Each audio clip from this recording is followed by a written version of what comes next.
squared up on you. That's the recorder? Yeah, that's just a camera, and I'll get you some DVD copies, this will, and I'm sure Dawson will want some as well. So fine. We'll get that set up. Okay. So could you state your name and branch of service for me? Your name and branch of service? Ronald Reynier, U.S. Navy Reserve. So when and where were you born? I was born in Pottstown, Pennsylvania on December 4th, 1924. Is that where you grew up? I grew up there and we went back there and practiced law for 62 years.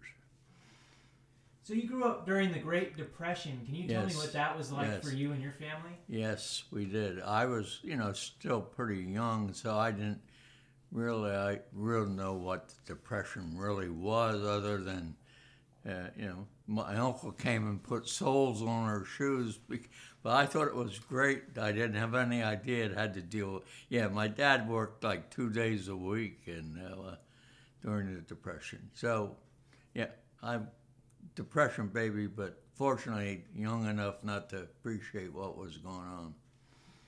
Do you think that prepared you for what was to come in your life and military career? I really wouldn't know.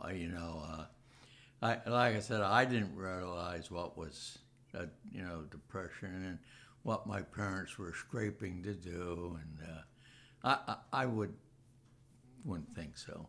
I mean, I don't know. Mm-hmm. Could be. So you said your dad worked 2 days a week. What kind of work was he doing? He was an auto mechanic and a truck driver. Can you tell me a little bit about what your relationship was like with him? Was he? He was a World War I veteran, Purple Heart, missing in action in Battle of Château-Thierry in France, and back in 1917. So I had a great relationship with him. He was a neat guy. But it did affect him. He was gassed, and he couldn't. Ultimately, wasn't able to continue with his auto mechanic because of. So the doctors suggest he had to get another job out. So he started to drive truck then. Did he ever talk about World War I or his experiences? Not really. No more than I did. I didn't really talk about it hardly ever, even to my two boys. Till Dawson came along, and he got interested in, No, he didn't really talk a great deal about it, and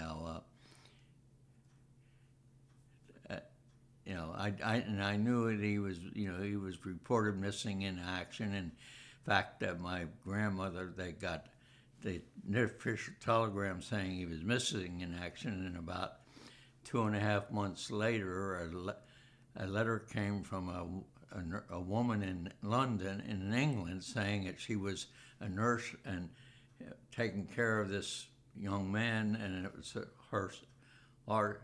my dad.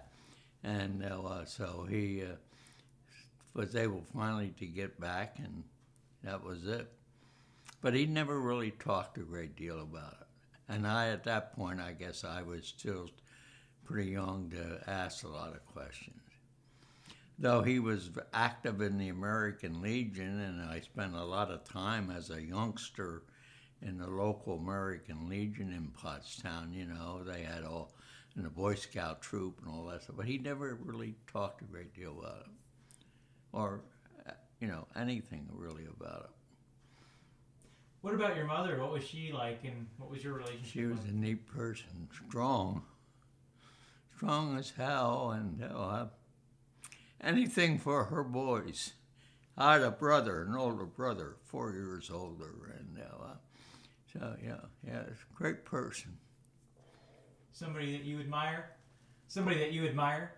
Pardon? You admire your mother? Oh my God, yeah, and my dad, but yeah, my mother. Well, both of them only went to 8th grade in school, and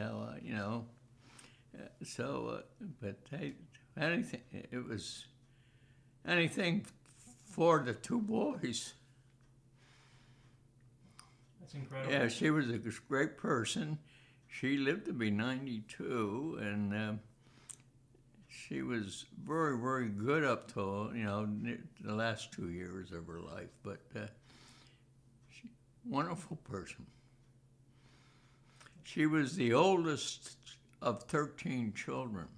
So I had a lot of aunts and uncles, and they all flocked to Ruth because she was the elder of the whole gang. And so she was a neat person.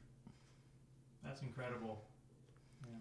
So when you were in high school, did you play any sports or anything like that? Yeah, I played, believe it or not, I played basketball and baseball, and even in college. So you were pretty good then? No, I was just, I went to a school that was a college that would be, not, third level, But and sports was a big thing in all of our lives. My dad played baseball. My dad played some semi-pro football when he got out of the service, but sports was a big thing. My brother was an excellent athlete, and in fact, through sports, I got a scholarship to the Hill School, which is a prep school. It's probably in the top 10 prep schools of the country. In fact, Trump's son graduated there 6 years ago, or 8 years ago, Donald. But I was fortunate to be able to get through using sports to get a partial scholarship and academically, and I guess that was the thing that motivated me to ultimately, do what I did. Interesting. So what were you doing when you heard that Pearl Harbor had been attacked? I was in prep school, and we were Sunday afternoon, and I remember we were out on what they call the quad. It was a big quadrangle, playing touch football, and came in, and they were saying about Pearl Harbor. At that point, it didn't really totally mean much to me. I didn't get the real significance of it, except I found out I had a cousin who was on the California that went down. He survived that, but and of course everybody's saying it's going to change our lives probably. So the side effect is that when that happened, the draft age was 21. I had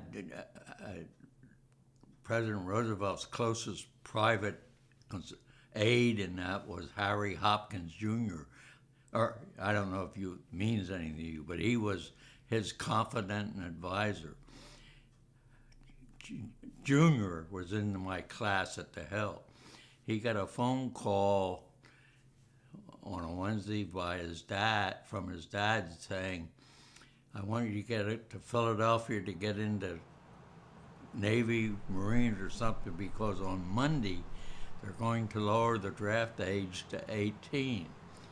So he told the headmaster of the school.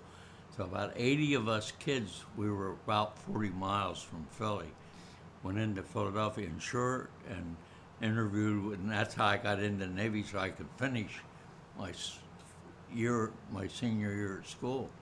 And sure as hell on Monday, they lowered the draft age to 18. So we all went down and interviewed, and young Harry, he got in the Marine Corps, and then ultimately he got killed in the Marianas in the South Pacific. But we all knew it was coming down, so kind of interesting side life. Yeah, you were very fortunate. Yeah, oh God, yeah. But about 81 of us got on the train the next morning, and all went down, and guys went to the Marine recruiting and the Navy recruiting and trying to get in any kind of damn program you could get in. And I was able at least to get into the Navy, because at that time, on the draft, you didn't have any real choice. They were sticking 95% in the Army. So I had a deal where they said they'd let me finish, and so then I got out and graduated in early June, and 2 weeks later, I had orders to Sampson Naval Training Base, which was a big boot camp the Navy had built on Lake Seneca in upstate New York. So I was lucky. What was it about the Navy that appealed to you? Well, I don't know. Well, because my brother went to the Navy. He was in before me. And his closest friend who lived with us for about 9 years after his mother and father got killed in an accident my parents took Bud in. He was in the Navy. He joined the Navy. And my dad did say, if you can stay out of the infantry, get the hell out of the infantry. So, that, and other than that, I didn't really know much about it. So what was your experience in boot camp like? Was that difficult for you? Oh, hell no. To me, it was fun. It was almost like going to summer camp, It was a crash course, 12 weeks, and it was, a lot of physical outdoor stuff. And I enjoyed boot camp. Not many people can say that, I guess. Yeah, well, of course I was young, and, but, yeah. It was. I was in a company that had 130 guys. About 50, a little over 50% were from Brooklyn. Third day you're there, they take you into a swim test, and you swim, and if you pass the test, you're okay. If you flunk it, you got to go to learn to swim.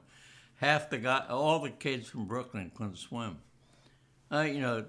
That was amazing to me. They never even saw a swimming pool, and so they all ended up for 10 weeks going to swim class to learn to swim to pass the test. But anyhow, yeah, boot camp was not a big deal for me. It was kind of a fun thing. You said you got your orders right after that? Well, what happened? Yeah, you go back afterwards, and then they put you what they OG outgoing unit. You're waiting, but I had taken. They give you all kind of tests, and they had recommended to me the medical, so I got then orders to the Naval Medical School down in Porth, Virginia, which was a 16-week concentrated course in everything, and it was an incredible school. So I went there and graduated, and then instead of being a seaman, I was a corpsman. And then I got 2 months in a hospital on a ward as kind of like interning, and then I got orders to the Barnett. I told Dawson he should share that book with you that I gave to Dawson. It was the ship that I was on most of the time during the war, and all the places that I practically went around the world. I was first in Europe and then out in the South Pacific. So when you first got on the ship, what was your first destination? Well, I got on the ship in Staten Island. We were, at that time I didn't know it, but we were on our way to Scotland to start training with the 4th Infantry Division in Scotland for the Normandy Invasion. So we got it to Gorlock's, Firth of Clyde in Scotland. And so we got there from February, and that was our main base, and trained and got ready for the invasion. And finally we left Scotland 5 days before the invasion and went down in England and loaded up. And so I went up. The whole deal was training and getting ready for the invasion. We didn't know, we knew we were training for something, but they didn't tell they didn't tell a third-class corpsman anything. Yeah. So were you spending most of that time on your ship, or did you get to go out and go to town, or? Oh, you'd get Liberty, and Liberty Glasgow was like 20 miles away on a small gauge railroad from Firth of Clyde, and you could go up there. We'd get Liberty in some weekends and that, but basically we were there for the 4.5 months. And then I said we were sent down to England, and where we loaded up with 2 other ships, the troops, the 4th Division, and the word was the invasion. And of course, then they briefed us and all that kind of stuff. But Torquay, England, was a little sea resort, and 3 ships were in there: the USS Barnett, the USS Carroll, and I don't remember the 3rd one. But they were all converted presidential pleasure liners that the Navy had converted into, landing craft. We carried 40 landing boats that carried 45 men in, and had 3 big, what they call tank laggers, which was a bigger deal where you could put a small vehicle or small tank. But that's what they were, and they converted these 3 to make them. They were the amphibious. They called us the Amphibious Corps. So that was the training, with when we were up there with the landing craft. But they were all on your ship. Yeah. So once you're briefed on you're invading Normandy, are you told that that's a top secret plan? Well, what they did, they took us as medical into the wardroom where it had photographs of. Said, this is where we're going to. It was incredible. Said, this is where we're going to be landing. They told us then it was going into Normandy, and it'd be landing. And they told us that the Germany still respected the American Red Cross, and that's what we should carry no weapon, not even a pocket knife, because if the beach collapsed and we went in and we were captured, if we had a weapon, they would treat us like any ordinary prisoner of war. If we would have been captured, their deal was they put you in their medical deal in their hospitals, so that we were told, sir, no weapons, not even a pocket knife. We had a bandage scissors around our neck, and we wore all kind of identification. South Pacific, you took it all off when we went out to the Pacific, because the Japs didn't. But and they gave us $500 of what they call invasion money, and the deal was that if the beach collapses, then you move in with the Army, and you're on your own. So that was the short briefing. So after you got the briefing, was that a scary event, knowing that you guys could get thrown back? I don't. You're so damn young. You don't really, I think, begin to appreciate what the enormity of the thing. And I think at that time, you had so much training, you were glad to and of course they made it sound so easy. There was going to be, the first wave would go in at 6 o'clock, and that there would be a aerial bombing, and then that would stop around 3, and then the Navy would come in and lay with cruisers and battle wagons and laid big shells in and fired. And in fact, as we were going in on the landing boats, you could hear the damn shells going over you. And then right before the first wave was to hit, they cut off so they made it sound like, might be roses, but it wasn't. The sad thing was the storm, and there was that major storm that called the invasion off for a day, and then they decided to go in. I guess that was the big decision that they had to make, whether they would call it, quote, off, or apparently Ike decided that they would go. So when we went in, it was still plenty rough, but not like the day it was scheduled for. I said we were all loaded 3 days before, and they what they called sealed the ship. Nobody could get on or off without permission and that. And And then when we hit the beach and that, you rendezvoused out there in these little boats for about 2.5 hours. 46 guys in it. I'd say 35 of them got so freaking seasick. They were so damn glad to see the beach come up. So then they dropped the barriers. The water had covered many of the Germans' barriers that they put up, so they got hung up and they drowned. There was so many kids drowned because they were loaded with all their gear, you know. Yeah, but that was the sad thing to see these kids flying. But they were so damn glad to get the hell off the boat because they were so seasick. So can you take me through D-Day that morning when you got up? Were you feeling nervous? No, scared? You're not. I said, I guess I was too young to you're doing what you're doing what you were trained for, and so you did it. There certainly was a lot. Yeah, you had anxieties and wondering what the hell, because you didn't really know when they dropped those ramps and said, you didn't know what the hell was going to be there. Can you describe to me the armada, the fleet that was out? How many ships were there? Oh, God, when it finally broke dawn and we hit the beach, you looked out over the channel. They had anything and everything that could float.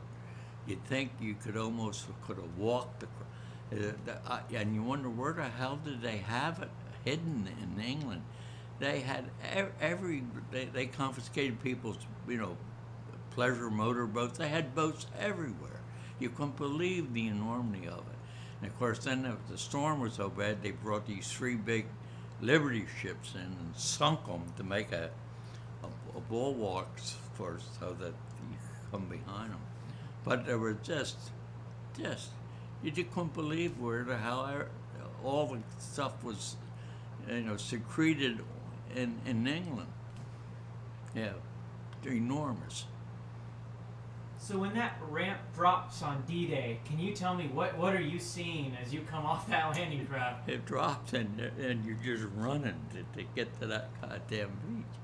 And fortunately, I guess what worked is by the bombardment, and then the Air Force and the bombardment, and it drove the Germans into their bunkers, and they didn't get back to their guns right away. So the first 8-9 waves got in pretty good. Then it got up, and then we found out later they had this new gun called the 88 millimeter, and they raised hell with that. So what's the first casualty you had to treat? How far into the battle were you when you had to treat your first man? Oh, probably in 10-15 minutes, What kind of wound had he suffered? A lot of it was, well, at the very beginning was getting guys out of the water. But when they got back to the guns, then it was shrapnel and that kind of stuff.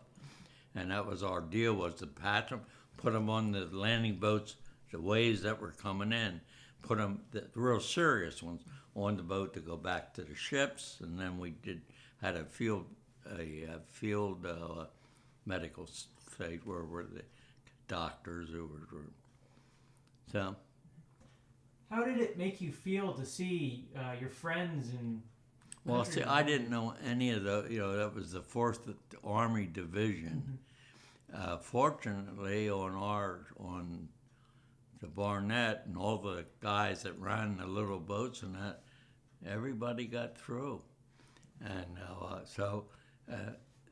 and I didn't really know anybody, Army-wise. But the interesting thing is the 4th Infantry Division was the division that my dad was in World War I. So I was able to write my letter, and they censored everything. And all I said was, I was with Dad's old buddies from World War I. Then my parents knew where the hell I was. Yeah, it was strange. That's fascinating. Yeah. Fascinating. Yeah. So, but And yeah, and then you're just so damn busy you didn't have time to think. So did it bother you to see those guys torn up like that? Well, afterwards, maybe you got thinking about it, but not then, because I said you were just so damn busy to do what you're supposed to do and try to do what you were trained to do. When you think about that today, how does it make you feel, those guys that you treated, seeing those guys like that? I'm sorry. How does it make you feel thinking about those guys today that were wounded and you treated? I said it's terrible. It was so terrible with the drowning and the storm, the weather, and it changed the whole damn complexion. Of course, I guess it also helped us because even Rommel stayed down in the Med, down on the Reynier, figuring the storm, nothing was going to happen. So he was 3 days late getting back up to Normandy, and so, it's strange how those things happen. So I don't know. But on about the fifth day, I guess I was there on the beach, and I heard "Oh, Ron," and I turned around, and it was a Dick Lighthour, who was in my Boy Scout troop back in Pottstown, and we went all through elementary and junior high school together. He was in the Army, and he had just gotten off on an LST, and we had about 4 minutes to talk, and then he had to go, and 9 days later he got killed in France, and but that was the only person that other than the shipmates that I happened to know. How many people would you estimate you treated on Utah Beach? Oh God, I don't know. It just would go from one to another. You just didn't. I never thought about trying to count that. Do you ever think about those guys today and how many lives you saved? Yeah, I can do. And initially, when you got back, you kind of kept in touch with some of them, but eventually everybody got wrapped up in their own lives, and so you just, There were a few guys from the Barnett that when I went to Florida on vacation, we're down there, we looked up and that, but everybody went their own ways. And a lot of the veterans I've met think of you guys as saints, you medics. What do you think of that? A lot of the guys I've interviewed think that the medics were saints, that they have a lot of respect. How do you feel about that? Well, I think that's true, particularly in the Pacific. I finally did Normandy, and then we went down through into the Med and made the invasion of southern France and made runs there. And then they sent us back to Norfolk for an overhaul, and then they put us out into the Pacific.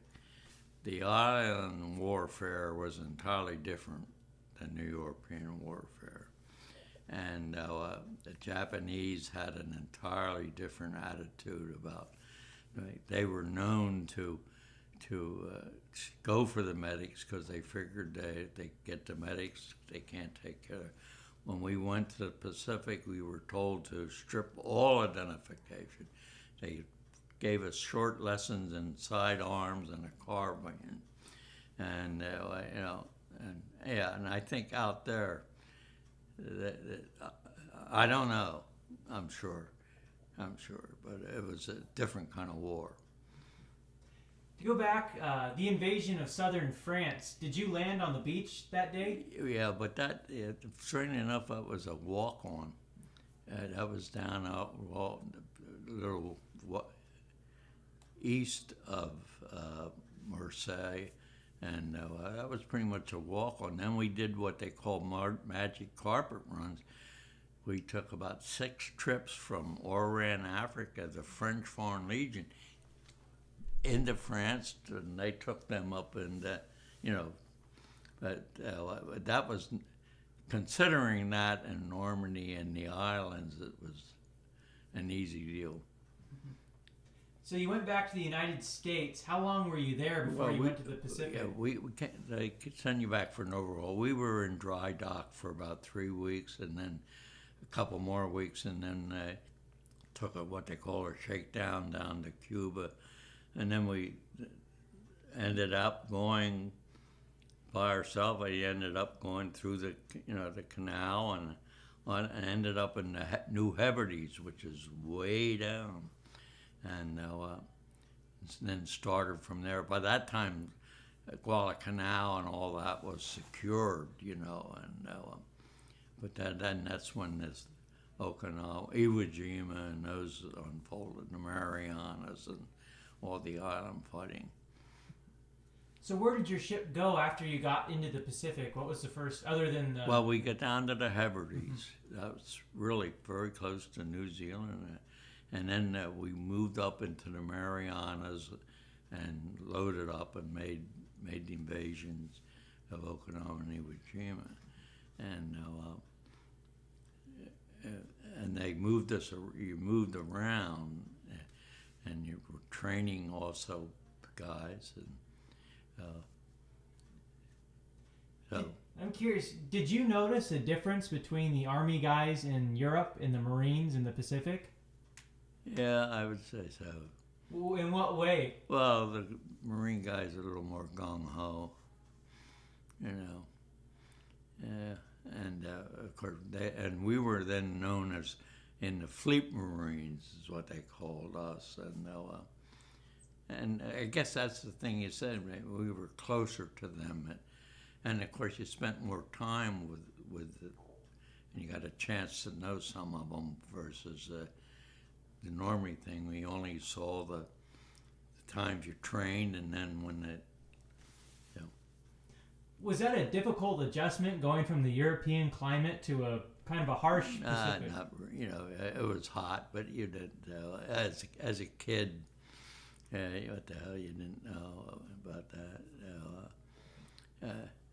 An interesting thing is talking about the Japanese with the medics in our landing armada in Okinawa. Of course. By that time, I was first class, and my battle station was up on the bridge. And of course, the kamikaze planes were then the big thing.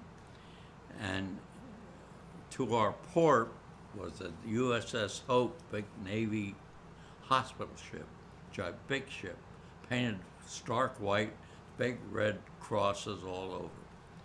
And while we're up there and making it, get this kamikaze raid, and all of a sudden this plane's coming in, and the guys on the bridge are like, he's heading for that hospital ship. He's heading for the Hope. And sure as hell this plane was coming in, and they were shooting everything they could at it, and he missed it. He missed the Hope and hit the water about 25 yards off our port bow and blew half our bow away, and we lost 27 crew on it. But he was really going for that damn hospital ship. And he missed it, overflown, with the flak and everything. And he went into the water about 25 yards off our bow, but put a big hole in it. Did you then have to go treat those guys? Oh, yeah. We, of course, yeah, we. Were they in pretty bad shape? Yeah, well, I said we lost 27, and then we had a lot of them were wounded, and because everything just went to hell. And then the bomb that he was carrying, it didn't hit the ship. It just was about 25 yards off, and it went into the water. And then, of course, we were totally couldn't do anything. So they got orders, and we limped by ourselves the ship back to Bremerton, Washington, to be overhauled and repaired. So you never had to go on shore on Okinawa? No, I didn't get to shore. You're very fortunate. Yeah. Very fortunate. Yeah. Wow. I just worked on the ship. Mm-hmm. Yeah. So how did it feel to be coming back to the United States after such a long time overseas Oh, and so much yeah. combat. yeah. Well, it was. Of course, it was great to get home. You know, and everything was over. Yeah, again, like I said, you just don't think. I appreciate why they use the young people. They don't. You do what you're told, and So where were you when you hear the war has ended? yeah, I was when the European War. I forget where the hell I was, but I was in actually outside of San Francisco with the ship when VJ came. I was back here, so that was the end, and that's when they finally then sent us back to Norfolk again, and that's where I ultimately was separated out of there, Bainbridge Naval Station in Maryland. But I don't remember where I was when the European War, they announced it. I was aboard ship, we were somewhere, but I don't Since you had fought there in Europe, did that mean something to you when the war in Europe ended? Did that mean a lot to you? I'm sorry. When since you had fought in Europe, when the war ended in Europe, Yeah. did that mean more to you than some of the Marines you were with? Well, I think everybody then knew. I was in the Pacific then when that happened, because everybody then knew we were still fighting the Japanese, and then the bomb came along, and then that kind of up. So I was out in the Pacific doing something when the war, but we knew that and now it's just the Japs, and they had them pretty well gone, but then the bomb came and shortened the whole damn war. How do you feel about the use of atomic bombs? Well, I guess, war's war, and you use, that never made sense to me about the Vietnam War. They tied their damn guys' hands behind them. War's war, and and it certainly shortened the war in a hell of a hurry, and saved a lot of American lives, and so I don't have How do you feel about the Japanese today? Do you... when I first got back and started to practice law, all my law partners had foreign Japanese cars. I had an old Ford, and I used to say, I'm not buying their cars. I fought those bastards. I finally ended up buying a Subaru.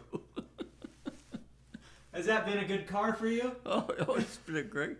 I guess I had 2 or 3 Subarus since then.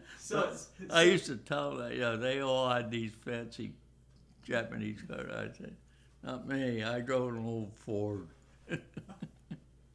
So it's safe to say your opinions changed a little? Oh, yeah. It's like, please come in, and she's going to give Nelda a minute. Thank you, Morgan.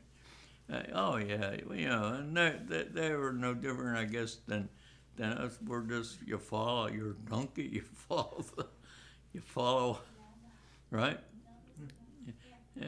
And of course, since I've been out here, I've gotten to know quite a few of the American. I think it's absolutely deplorable what we did to those people here. Thank you, Morgan, so much. I think that was ridiculous, and confiscated them and their land and all. The Germans were all over the East Coast. They were out up on Long Island with submarines and that, and out here they're scared of the Japanese. And they take their land and stick them in internment camps. That was. I think that's a sad day for the United States. Yeah, I agree. Yeah. Did you find the transition back to civilian life very difficult? Not really. I don't think so. I came back, and when I got out in March, and so in September I started back at school at Wagner College in Staten Island, and you know, and just graduated and went to law school in New York, and so I don't think so. You just picked up and had fun. Great experience. Do you think World War II helped you grow up? Oh, sure, Christ, yes. My God, yeah, you go from a boy to a man pretty quickly. Everybody does. Yeah, for anybody that had any kind of combat particularly, but I would think almost anybody in the service, you grow up pretty quickly. Oh, hell yeah.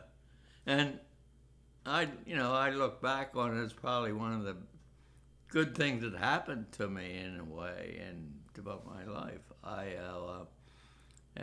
And of course the GI Bill was tremendous. That permitted me to finish school and go to, I probably would not have been a lawyer if it wasn't for the GI Bill.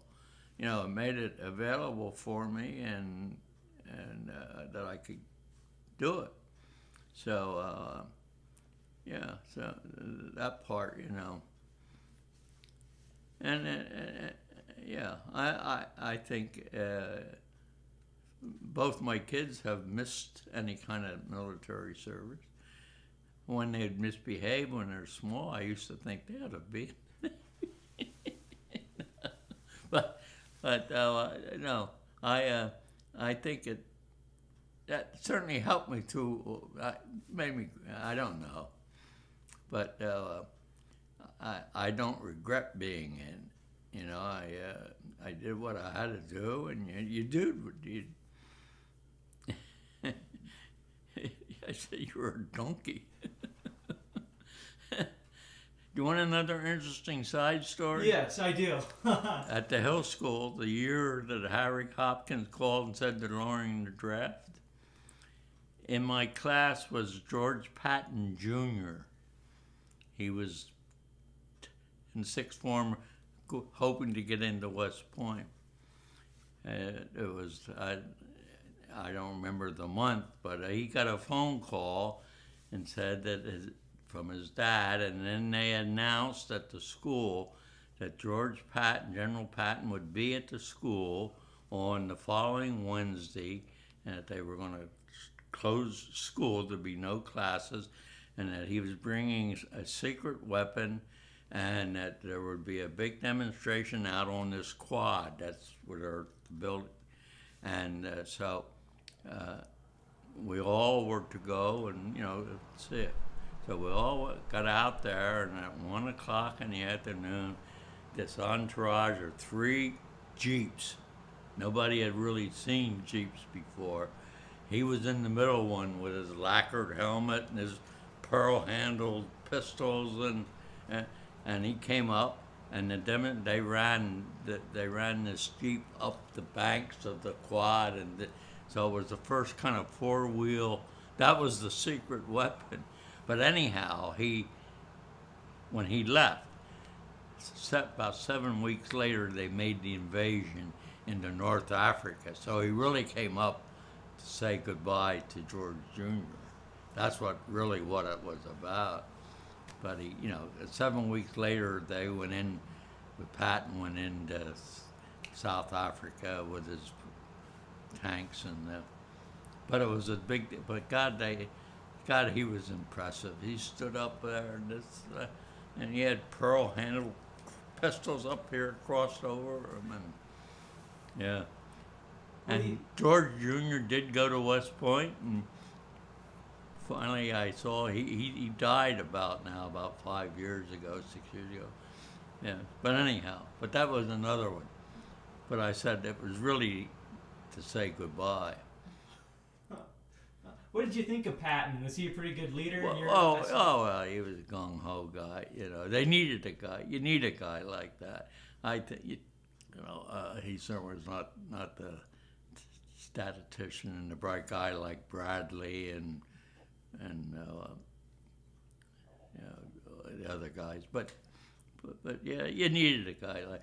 And in the Normandy deal, when I went in there, the beach master was a Navy guy, but the Army guy was a grandson of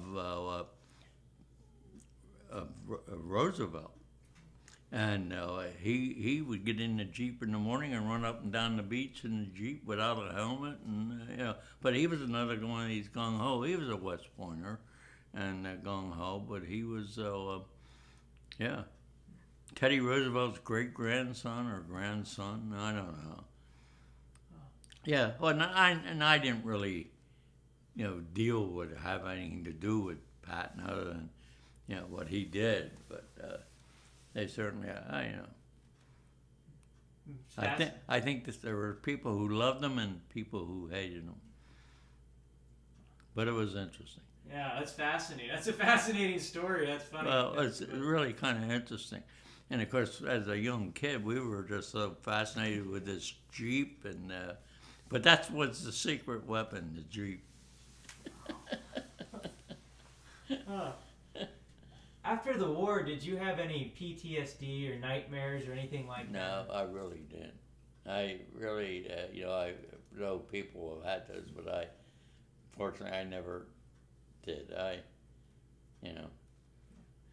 Why do you think that was that you didn't and a lot of other guys did? Well, I don't know. I guess a lot of it's your personality, and I got back and got so busy, and this thing behind you, and that was it. Got two more questions for you. What advice do you have for young people today? I am upset with the lack of nationalism.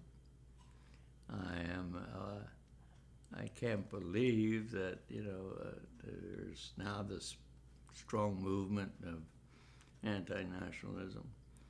I wouldn't know what advice to really give them. What's going to happen is going to happen, no matter what I would do. But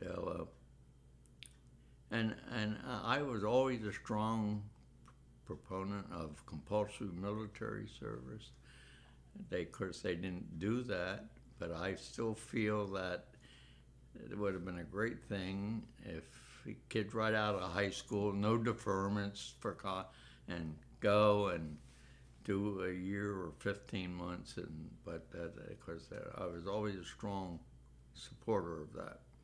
And I thought we made a mistake in not doing that. But I don't know. Everybody has their own life to live, and the generations are different. And so all I say is good luck. What do you think of the title, Greatest Generation? Do you think that's appropriate for you guys? Well, yeah, Tom, the book. I read that. It was interesting. Yeah. Well, I'm part of that, so I think it's great. Well, I think that's an appropriate title for you guys. I think they got it right on. Well, I think it was just extraordinary what happened. There were so many people in and came out, and who knows? Yeah. And again, the GI Bill really helped people go to school who never would have seen school and maybe been able to do what they've done. Yeah. My last question is, what does America mean to you? Oh, well, I've always had a strong feeling, it's great. I'm just fortunate to have been born an American. And really, it is all about where you're born. And if you're not born here, then you're not as fortunate as I've been. Yeah, it's a great country and has been a great country. And we all, they all make mistakes, but I think on an overall basis, it's been a phenomenal country. And I'm fortunate to have been born and lived here. Yeah. And our kids are fortunate to be also, including Dawson. Yeah, I'll say yeah. Well, I really appreciate your time today, and I appreciate you sharing your stories with me. It's strange. Of course, I got recalled in the Korean War, And of course, I'm embarrassed to talk about that generally because I spent the whole about 28 months in the Mediterranean while the Korean War. I was called back, but I was a staff legal officer out in the Med for 28 months. And during that was my Korean War service. So I don't talk. It was great duty on the USS Leyte, big Essex class carrier, and I was the staff legal officer. I almost stayed in. I had a commander who was the head legal officer of the 6th Fleet. Commander Schwartz, he had me almost convinced to sign over and stay in. I finally said, no, I think I'll go home. So, but I'd say you did your share of bad stuff during World War II. Your share of combat. Yeah, you did your part. Yeah, maybe I earned that duty. I think you earned it. I think you did your part. I usually don't talk about the Korean War. I'm over there. Yeah. We're going from country to country. That's not a bad way to do it. Yeah. Interesting. Okay. Yeah. Well, yeah, again, I appreciate your time.